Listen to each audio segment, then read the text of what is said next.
Alright, let's see what this video looks like now. Ooh. Yo, Cosmos for Smash? Yo, look at my glasses! Bro, they even got like the perfect color on my hair. Like, look at all the gradient on it. It looks so cool. Damn.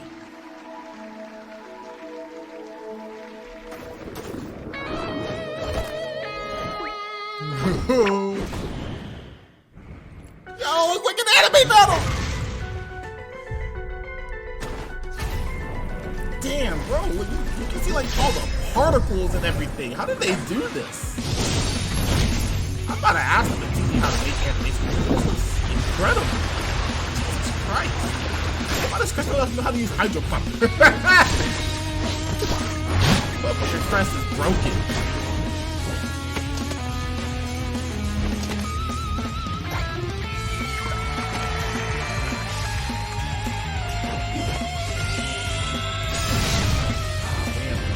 Fire in my eyes.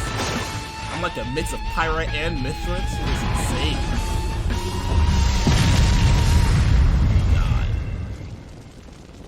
Oh my god.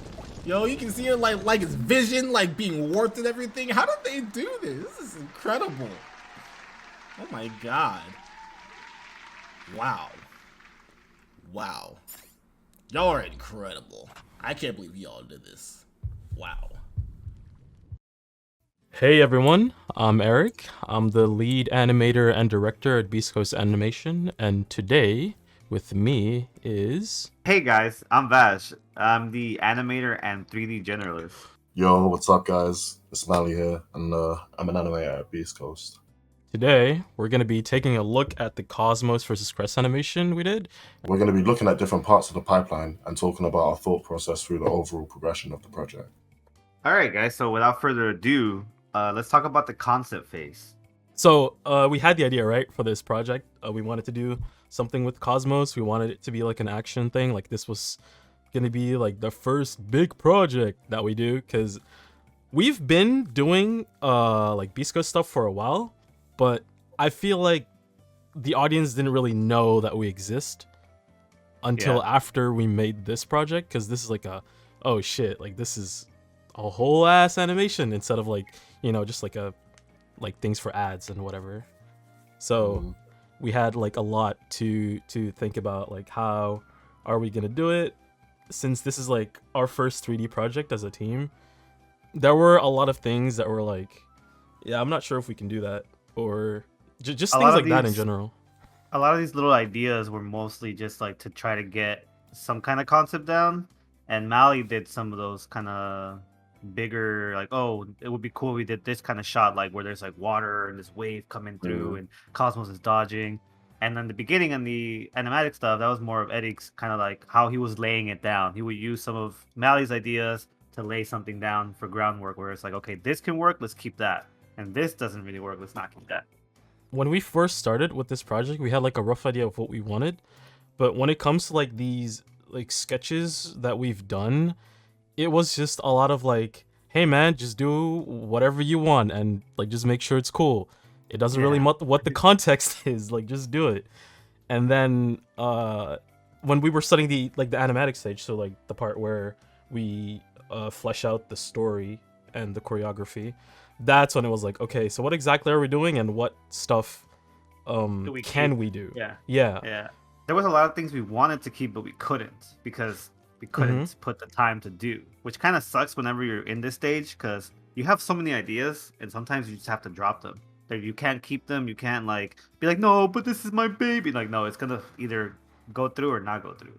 The thing about that as well is that when I was doing the animatic, the thing that I was always keeping at the back of my mind was like, the visual effects is like, yeah, this shit is crazy. Yeah, exactly. Like right there with the tornado stuff, that is super cool. But I was thinking like, ain't no way we're gonna pull that off. Like, no way.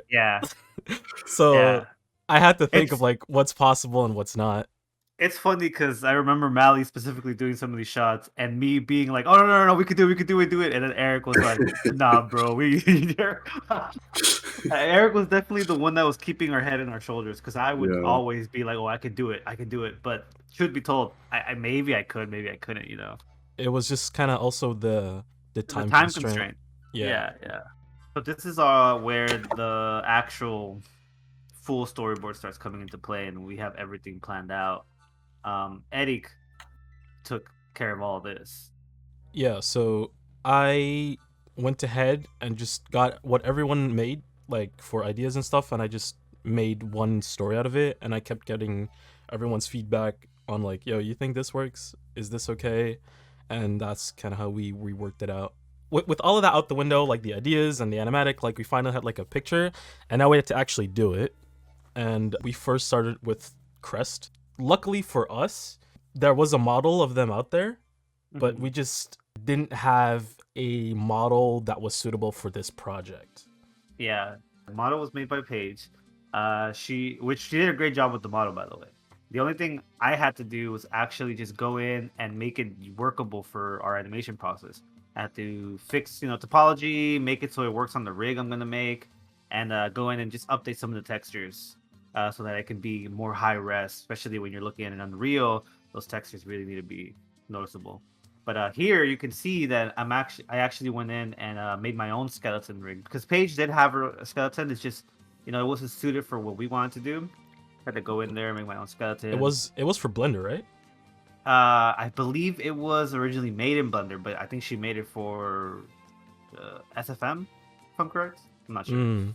So here, that little picture of Crest and those weird looking eyes. So we wanted to experiment with styles at one point, and we were like, okay, what will be, what can we try to make it look maybe more realistic or different? And we did some ugly eyes there, as you can see. Ultimately, I went back to just use Paige's original art style with it. We were like, no, you know what, this is good. I'm just gonna go and make the eyes look more glossy and give it an actual eye texture, and then it'll be fine. Yeah, I think you did a good job with like retooling them for Maya. So while Vash was doing all of this stuff, making a whole rig, Mally was generating some ideas for the character and how they would move and what type of attacks they would do, like all that type of stuff. And I was just there in the sideline being like, yeah, that looks cool. Let me make a few drawings too. But like he was like developing the move set and whatever. What did you use for reference? Like I was so when I was initially going for ideas to create, I was looking at the Super Smash Bros. Squirtle moveset.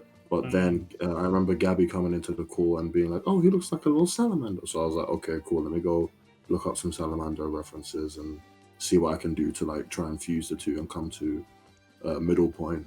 I remember every Yeah. time I talked about them, I was like, yeah, just look at a snake, because we wanted like this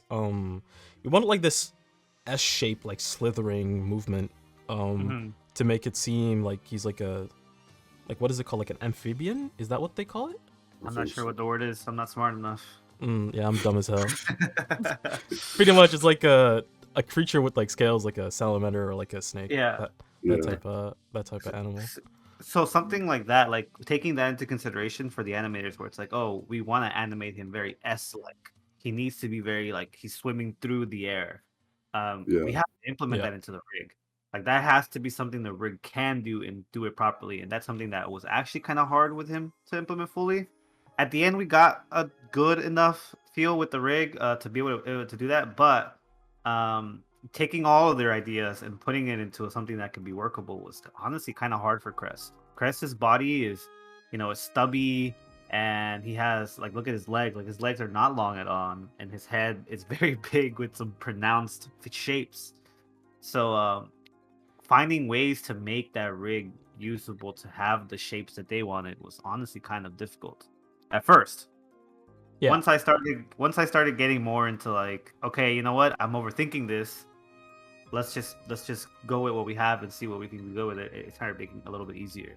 Because at first, when we were animating Crest, it was like, man, this thing is way too stubby, and man, these ears is weird, and oh, these legs, like the knees they suck. Yeah. Like it was just a bunch of figuring out what exactly we were animating and how it Mhm. would be like the most efficient way to do that.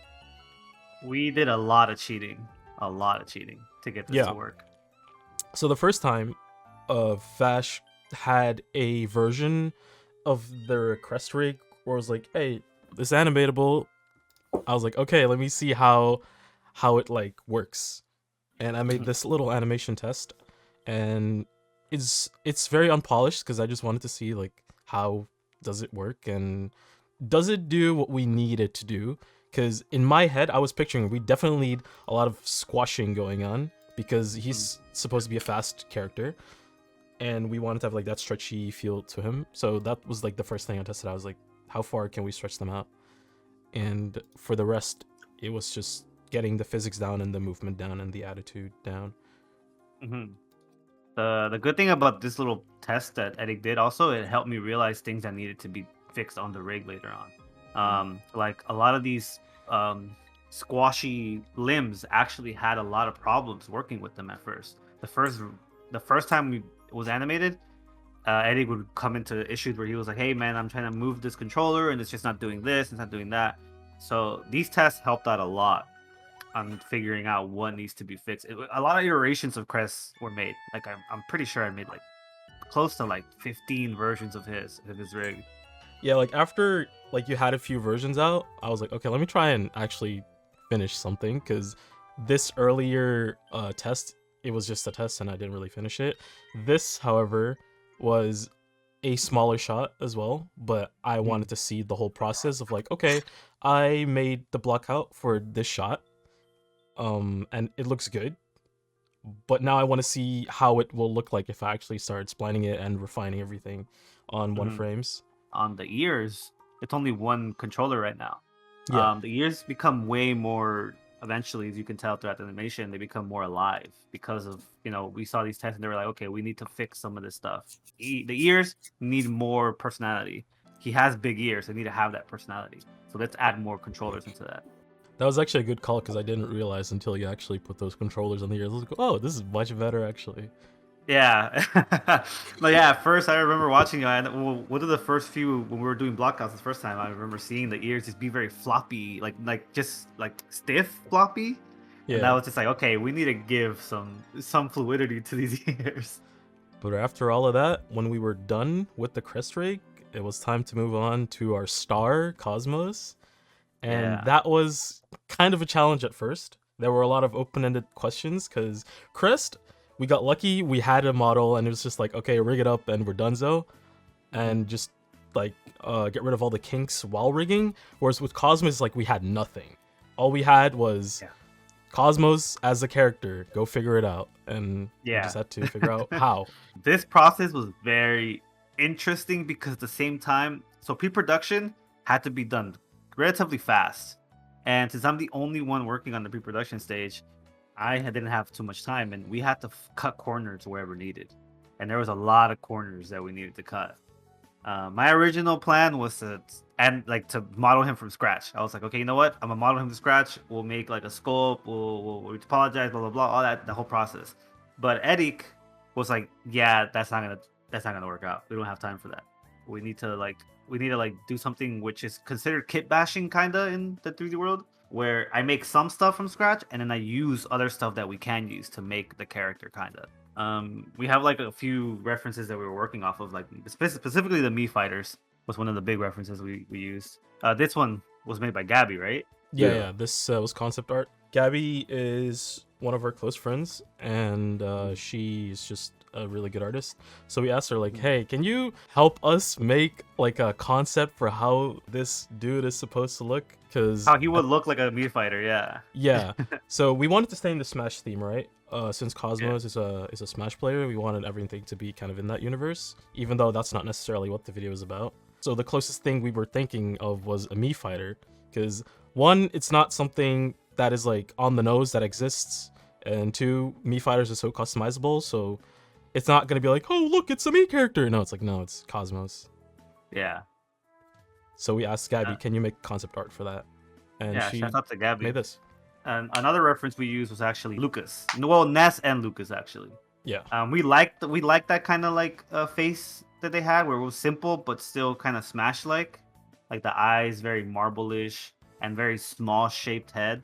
I actually ended up using Lucas's features to make Cosmos's head. Same with Splatoon mesh. So a lot of there's a lot of stuff you can use in Splatoon. It has so many customizable stuff, and so we figured, oh, we can just go in and dress up Cosmos with some of the stuff, and then we can edit it, fix the textures, and then see what we can get from it. And that's actually how we kit bash most of the body. Was you have Splatoon clothes, and you have Lucas and Ness's kind of features in the face. For the hair, we actually ended up referencing from Animal Crossing. I originally had a different look, and Eric was like, "You know what? No, let's go for the Animal Crossing kind of like thicker hair strands." So here you can see a version where it's like very thin hair. I'm so glad he told me to fix that, because that did not look good to me anymore. Now that I see it, Yeah, that looks weird now that I'm like used to this final Cosmos. Yeah, the final Cosmos came out honestly really good for the amount of time I put into it. I'm surprised how well it came out. If you didn't say that it was like a kid bashing of like many different assets, I would just think it's like an original character, because everything works surprisingly well together. Honestly. Yeah, that's good that you say that, because I wanted to have that feeling. Like I remember going through the process of like trying to get them to work with each other, because there's a lot of like things I had to fix for these meshes to kind of like blend together, mainly because they're not supposed to work together fully. From different games just do different things, and it's understandable. But like, luckily I managed to fix all that through texturing, retopologizing, and at the end the materials just made it kind of just match. Also, as you can see, we ended up using the weapon from what's her name again? Mithra, yes, because we wanted to reference towards Cosmos's main character for when he plays competitively, which is Mithra. We went for a very, very glowy kind of, how do I explain? Like, it is dark, but there's a lot of like ambience to it. Yeah, I think the fog and the soft lighting helps with that a lot. I want to point out there's this thing about this scene that I made that you will never see. There is a moon up there. It took me forever to make that moon work. A whole night system working. There's a whole moon up there, and we never see it. You never see it. And you wanted there was one shot where it shows a lot of the stadium, and you wanted to push it back so far that we saw the moon, but then we did not see the characters. I wanted that moon so badly. At least the audience now know that there's a moon, which they can appreciate. True. So with all of that creation of assets and characters and all that stuff, we finally got to animate, and this is where some stuff became a little bit intimidated, but also more fun, because that's what we wanted to do at the end of the day. We just wanted to animate. So we all come from the animation side, so this was exciting for us. Yeah. It's like finally we get to animate.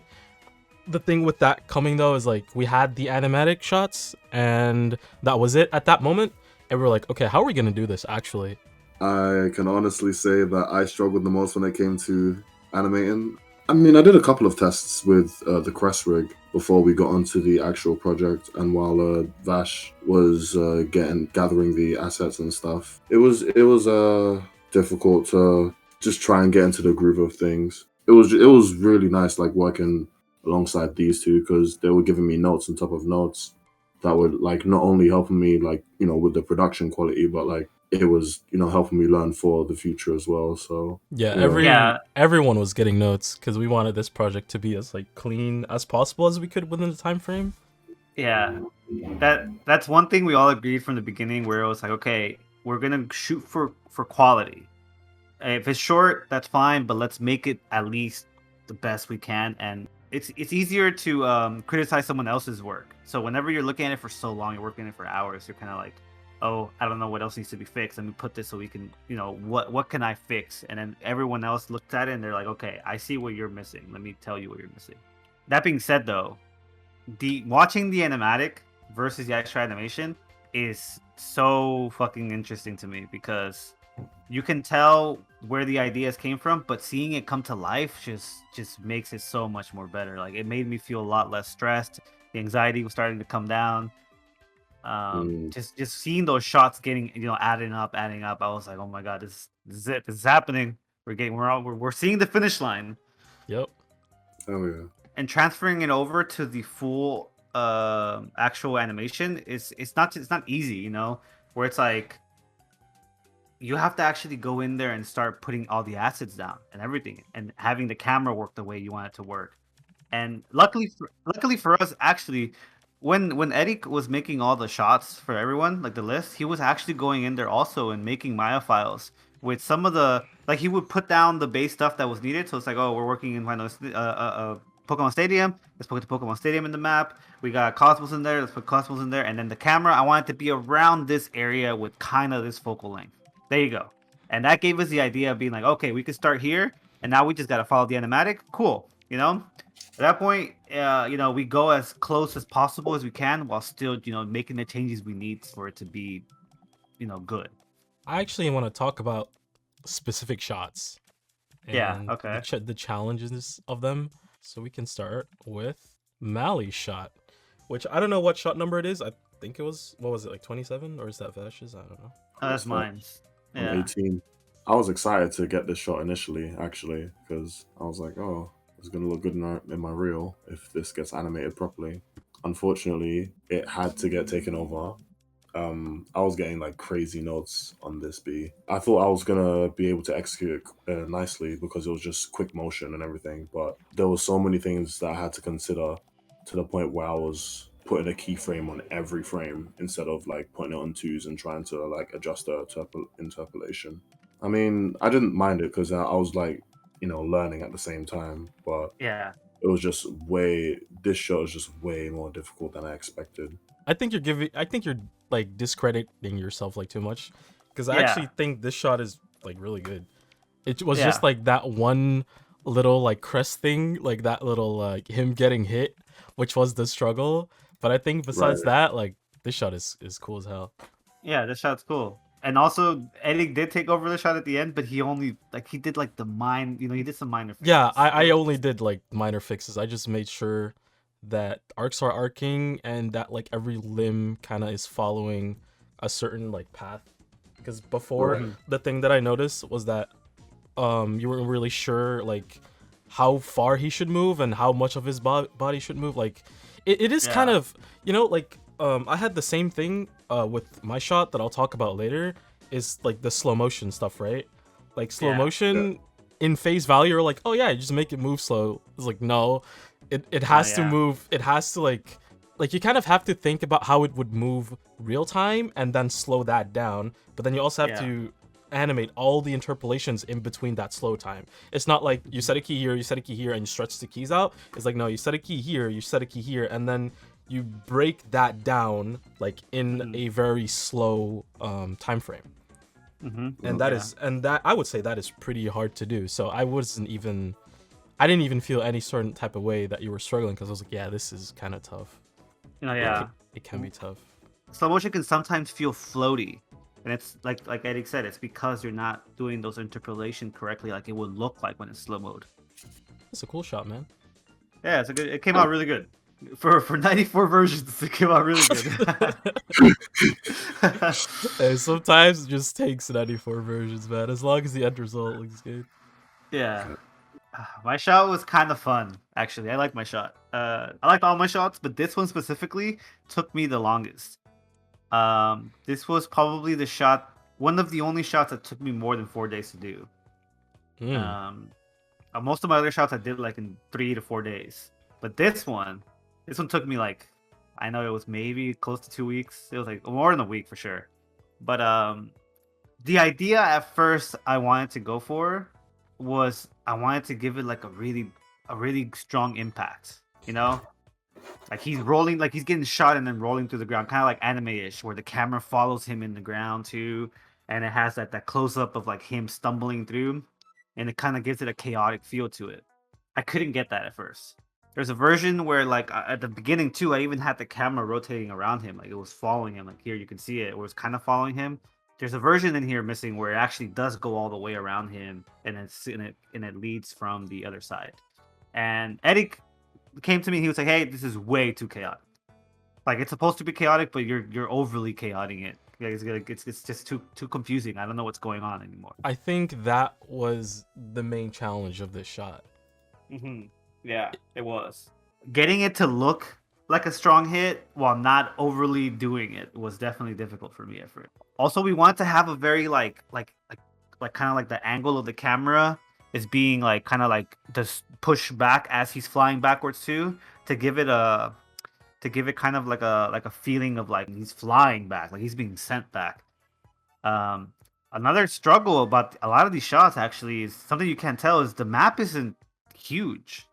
You know, the map kind of is the same size as you would think the map was in game. So like him getting sent back flying like that did not give me that much, space to move him in depth.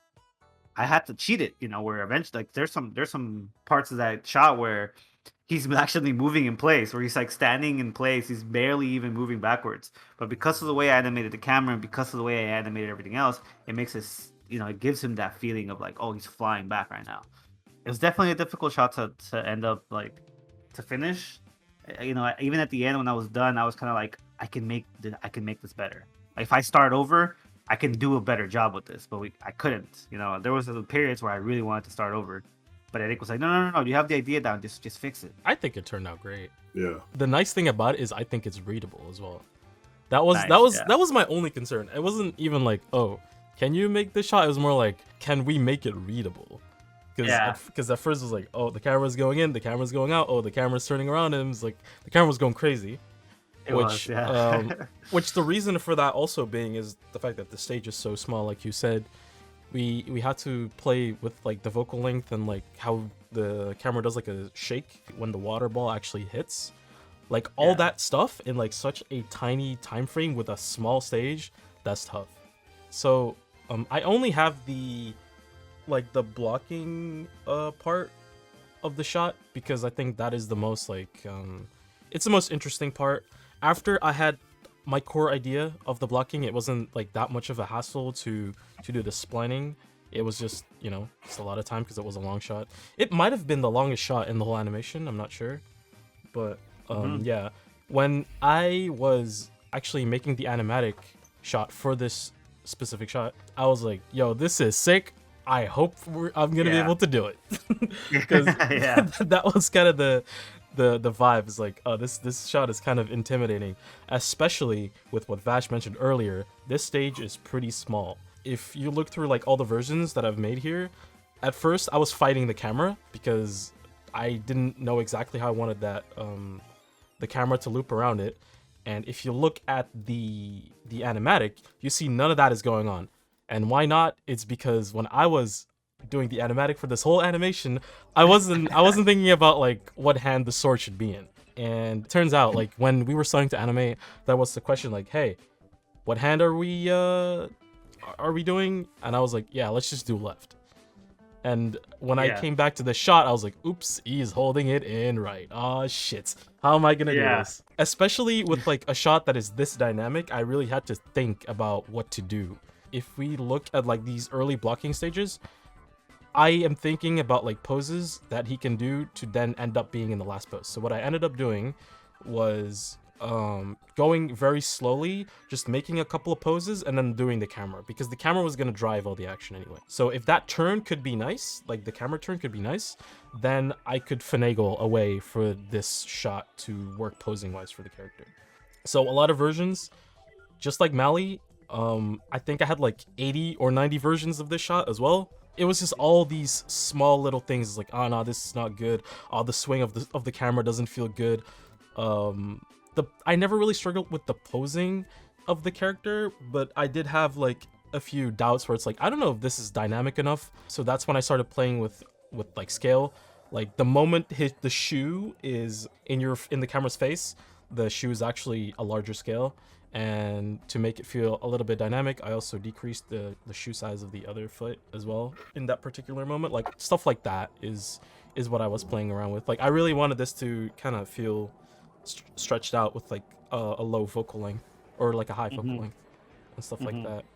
So with version 10, I was like, okay, the camera kind of works. It still wasn't like perfect, but I ended up posing the like the slashing pose for Cosmos, and I was like, okay, how are we gonna make him travel across this small ass stage? Yeah. And the first few versions, it does not look that bright, and I was like, this shot might suck. And I was talking with Vash, so I was like, yo, should we make the stage longer? And he was like, I mean, we can do it. We just kind of ignored that notion. I just kept on like trying, because elongating the stage would also add more time, which we did not have that much of. So I was like, no, I can do it. I can make it work somehow. We wanted to cheat it for this specific shot, where it was like, okay, when it's rotating, we'll just scale it out, like elongate it without, like have a certain focal length where it's like kind of looking more depthy, and maybe we can use it that way. But he was working on it so much so fast that it was just like, you know what, we won't even try it. It looks like he has what he needs right now. I won't even like mess up his flow. Around like shot version 28, that's when I was like, okay, this might actually be something. I might have something on my hands here. I worked out like the slash a little bit better. I posed out a few more poses in like the slow motion part. I kind of wanted him to stroke the sword in some like way. I was just thinking of a lot of like dynamic things I can do in that slow motion shot.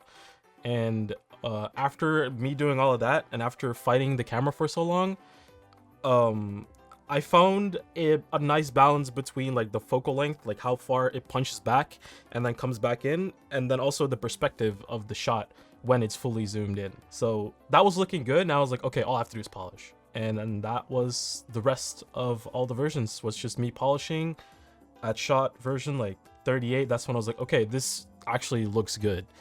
I just have to add the little details, and that's when you see like the more poses and stuff like that.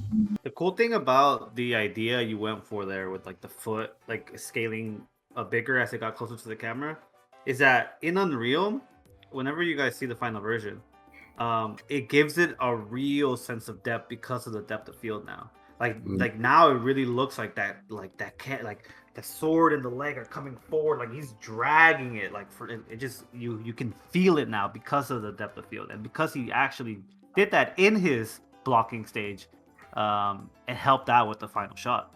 Yep, I am super glad how this shot turned out actually, because yeah, I didn't have much hope at first. I would go in and out of animating and go back to post, because I still have to work on the rendering and lighting and stuff too a lot of the times. One of my favorite maps to work on was Final Destination. This turned out, I think, so pretty. I love the way it looks. I think the background is sick. Like the stars. Yeah, I think it really, I wanted to go for the full Final Destination feel where like stuff was happening, like crazy stuff was happening. But I was like, you know what? No, let's just keep it aesthetic.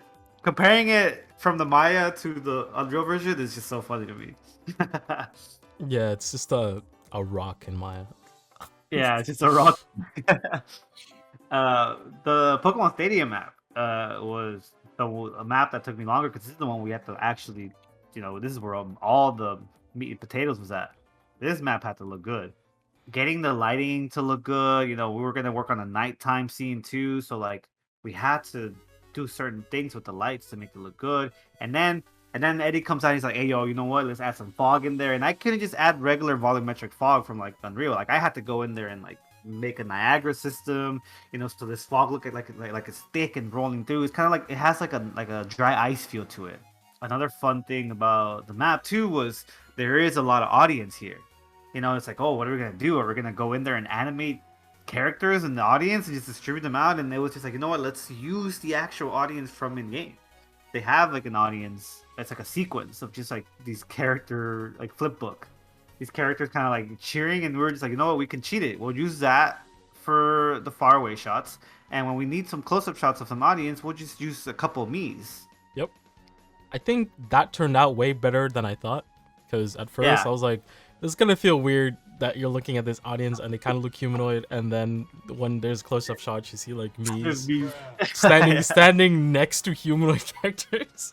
Yeah. But I think that's what made it funny. I feel it kind of added this comedy to it. Before we even had any rendering done, we had like this idea of like we wanted to look this certain type of way, and I took one of my shots, one of the test animations, and I just put it on Unreal, and I used whatever shader I could get to get that and see how it looks like. I don't think it looks that bad, but for it to look good, we would have to like do some custom stuff and Yeah. make shaders ourselves, which we don't have that much experience with.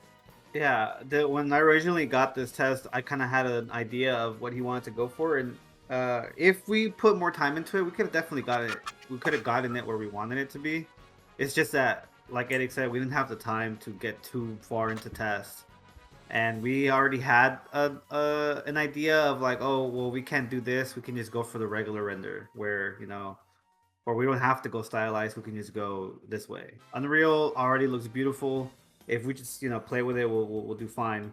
Eventually, I definitely want to experiment more with a kind of like painterly style like that, because that looks nice. If we make a good material or a good shader for it, that would have been a really good add-on to the animation. Hello, my name is Stefan Stojanovic, and I'm the composer behind the music for the Cosmos vs. Crest animation. And today I will try to do a very quick rundown of what I did. I have Ableton loaded up here. This is a program I use when I score videos. The reason being is that it's very convenient because you can load the video as an audio track and have it on screen as you make the music, and so you can very easily score things like this, so they sync up with the music.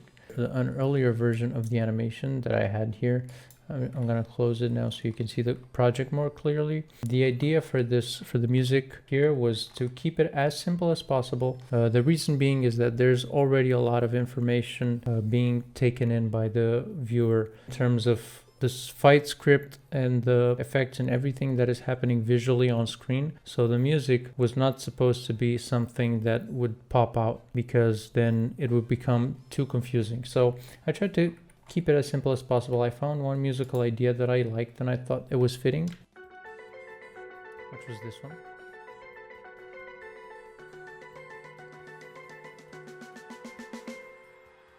And then I just ran it through a couple of variations, things of that sort.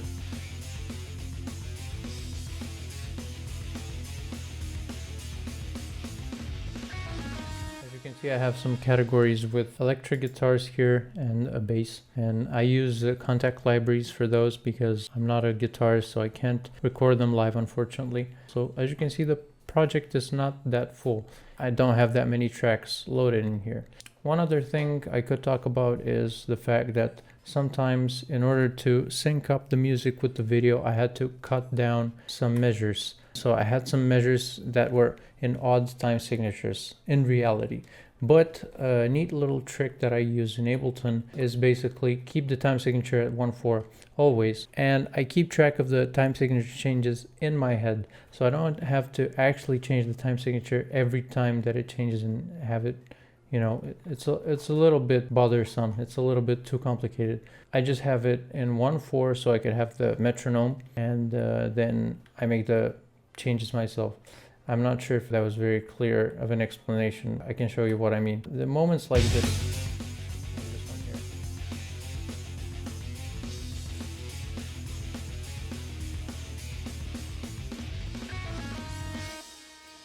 As you can see, there was one more beat in that measure. I had to do that in order for the animation to sync up with a certain hit of the music. Yeah, I think that's it. Thank you for watching.